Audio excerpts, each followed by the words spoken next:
All right, guys. Hi, hello. Happy Wednesday. What we got going on today is we're just going to keep on chipping away at the end of this unit. We're going to talk a little bit about what independence looks like when it is won. It doesn't go totally smoothly, weirdly enough. Not that any independence actually goes smoothly.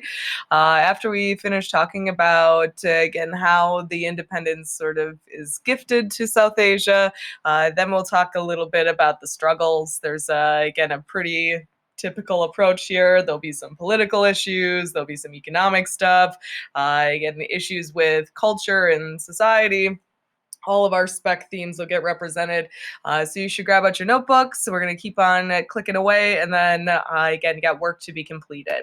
So when independence is granted to India, though, of course, this was supposed to happen earlier than this, but World War II threw everything for kind of a loop.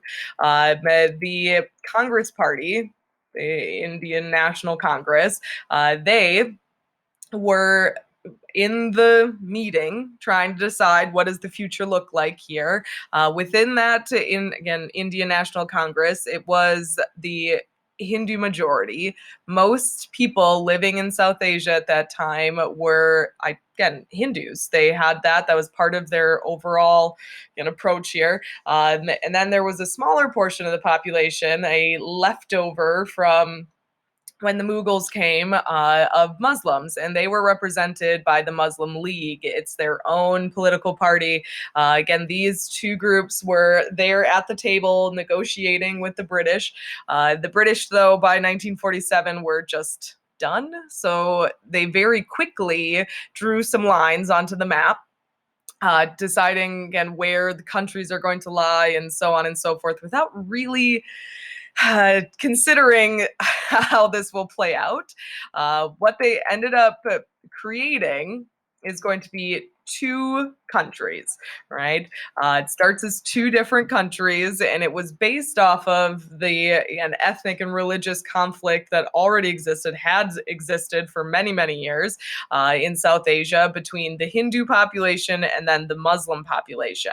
So the two countries that the British created after all of this movement was Hindu majority India. So the people, the population, they tried to draw the lines about where all of the Hindus lived. And then there were technically two separate areas or regions of South Asia that had a higher number of Muslims. So they created Pakistan. At that moment in time, Pakistan was two. They had an eastern Pakistan, which is closer to China, and then a Western Pakistan, which is closer to the Middle East. What ended up being the motivating factor here is that both the Hindus and the Muslims in those different regions were worried that if they weren't in the right country, if they didn't have a government that wanted their same values and priorities, that they would be ignored and they wouldn't have any power or say.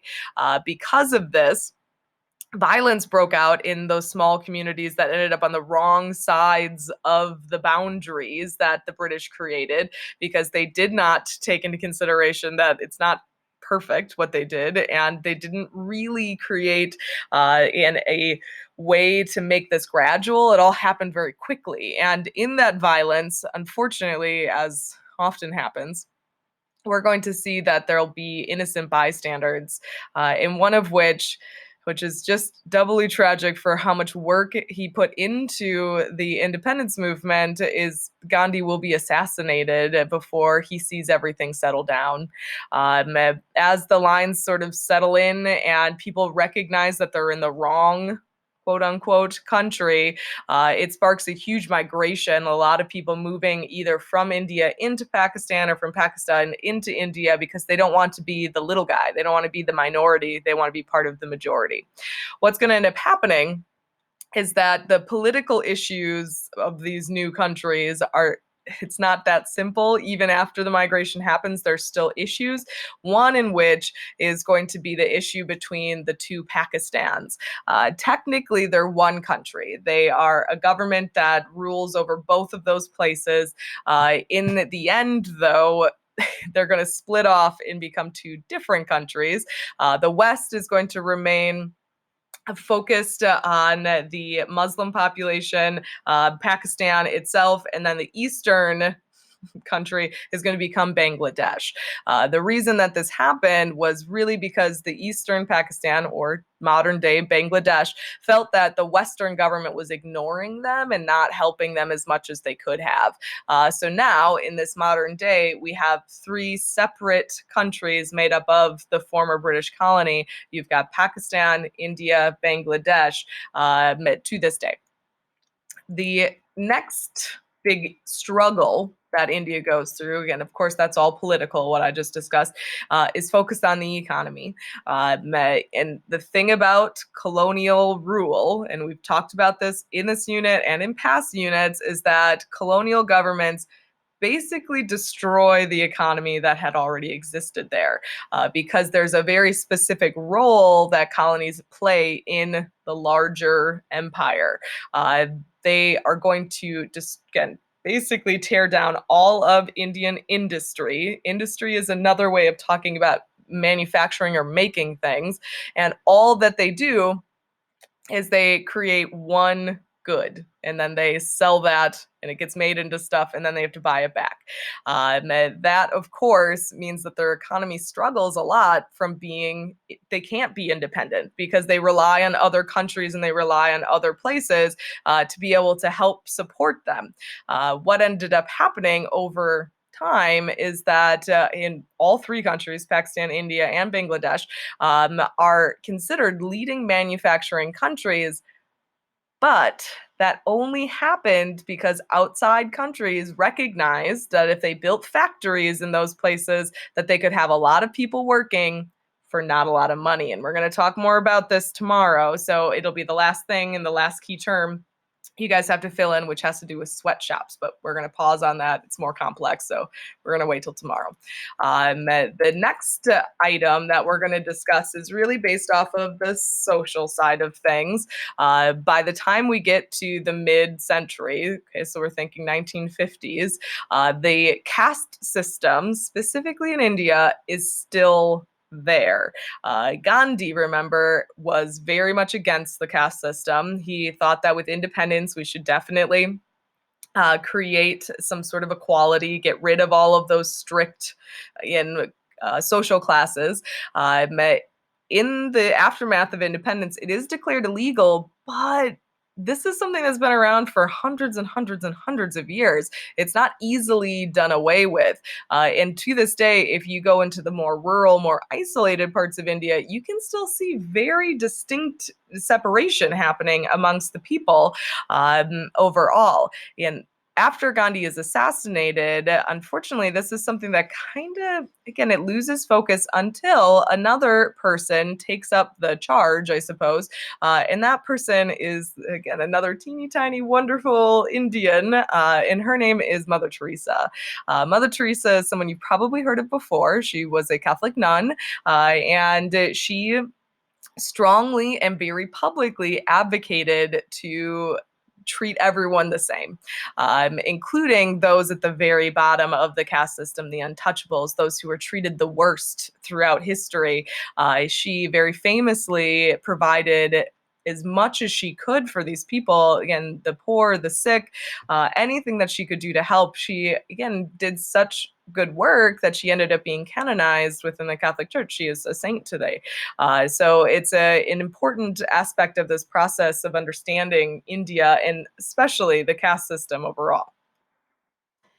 So to kind of wrap things up before we come back to the economic stuff, is that to this day, the territory of South Asia, or more specifically of India, there were still issues. There are still problems going on. And one of which of those problems that India is still trying to figure out is a territory dispute over the Kashmir region.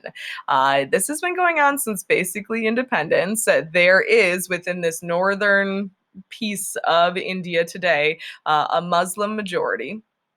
And it's unfortunate because they keep trying to break away to be independent or to be absorbed into Pakistan, but India refuses. And it got so intense, this conflict, that a nuclear arms race actually started to develop. Both Pakistan and Kashmir, India, they all started to develop nuclear weapons. This is in, again, the 1970s, right in the middle of the Cold War that America and the USSR is after. And it really had us worried, and it still has us worried a little bit because this is still happening today. Another issue that is being felt still to this day in India is it's got one of the most rapidly growing populations in the world, and there's just not enough to support them. The resources are running out. Again, healthcare, education, all of these things. That means that there's really high levels of poverty. That is a point that is very important to understanding what we'll talk about tomorrow with sweatshops. And then you've got civil rights issues and the fact that the caste system is still lingering, and the fact that women are still being treated differently. If you think all the way back to the beginning of this, when we talked about the way that women are treated in this particular space, and how that there is definitely limitations there, these are things that are still causing a lot of conflict in India in this moment in time. So that's it for notes today. Tomorrow we're going to talk about sweatshops and the economic system a little bit. With that said and done, just some reminders about work to be completed before 3 p.m. on Friday. Friday is the end of this unit. So you've got the Read Like a Historian on the India partition. So what I talked about today, the breaking up of India into pieces. There's a Google form that you're filling out. Again, you're not submitting it to Turnitin.com. Once you go through and answer all the questions in there, you just hit submit, and that's good. You've got your Unit 3 study aid. Again, a handful of you guys did not complete the check-in time, but that doesn't mean you can't still get good credit for this. You just have to actually get it finished. That does have to be turned to Turnitin.com. And then on Friday, I sent a word out to all of your parents and stuff through my weekly blast. But as a reminder to you guys, you have your Unit 3 test online on Friday. The window it's open is from 8 to 2. You need to plan accordingly. Again, remember, if you show up at 1:45 and expect to do well on this test before it closes at 2, you're not going to really have any good luck with that. You're allowed to use your notes. Again, please make sure that you're getting your stuff done and submitted to me accordingly. Remember, if it's not turned in, Turnitin.com, except for our last assignment here, I will not grade it. So please make sure that that gets all finished up as soon as possible. Make sure you're emailing me with questions, and I hope you guys all have a good day.